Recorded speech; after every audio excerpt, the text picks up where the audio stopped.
We'll return after these messages. Mommy, why did I get a cavity?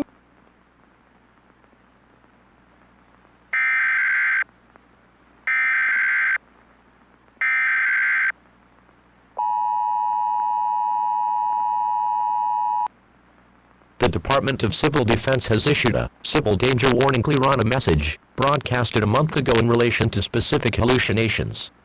These hallucinations were said to have caused people to experience trauma, vomiting, and nausea. In more severe cases, a person or persons would endure psychogenic illness, seeing visions of people with biologically impossible properties, and more. Take correct precautions to make sure hallucinations don't occur again, and be wary of where you are in the world. Your life may count on it.